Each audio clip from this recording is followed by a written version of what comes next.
I'm your morning witch, and today is Tuesday, May 13th. So, happy Tuesday, everybody.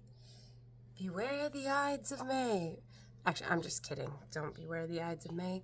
That is a thing, but it's not a saying, right? What's funny about that is I didn't even realize how well my stupid joke would fit into with today's theme, but it does fit quite well because today I want to talk about planning. Planning. It's a lot of fun. It's often quite necessary. Sure, we can fly by the seat of our pants, but sometimes that means we miss things. Like when it's planting season, if we don't do it in time, well, we gotta wait until next year, and then, we're gonna have to spend more money on food because we're not supplementing by growing anything. Or in the old days, we're just not eating and having to rely on the pity of our neighbors. There's a fable about it. It's about an ant and a grasshopper, actually.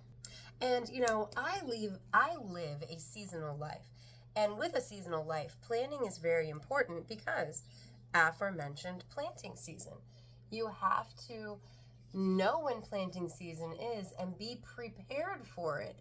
If you are preparing for planting season, once it is planting season, by the time you start planting, especially if you're going from seed versus using starters, you're way behind the game as far as nature goes. If you have a greenhouse, maybe it doesn't apply, but from a natural perspective, we have to plan appropriately for things like the planting season.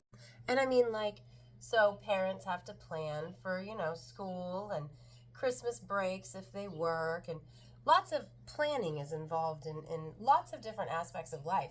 And they're not even required by society. Again, nature itself gives us the things we have to plan for, like winter.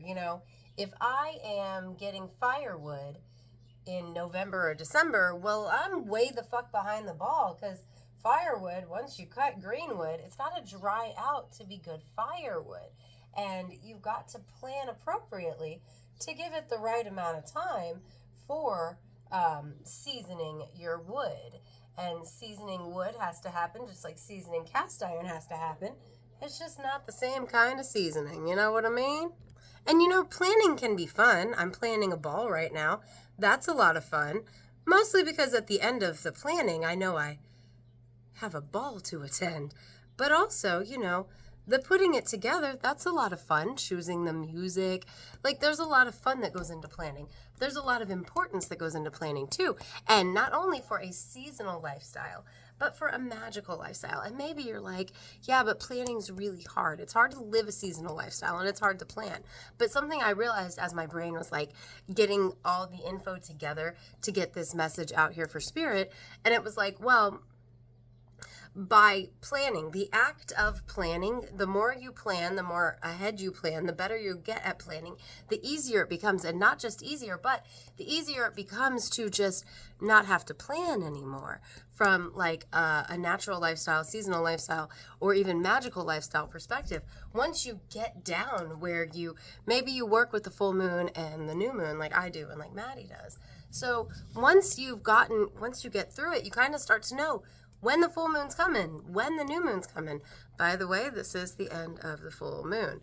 But the point is, planning is very important, and it can be a lot of fun, but the act of planning in and of itself helps us to live a more natural and or a seasonal lifestyle, or a magical lifestyle. And the more that we work at the planning, the less we'll have to plan as time goes on, if you know what I mean. So think about it and have a great Tuesday.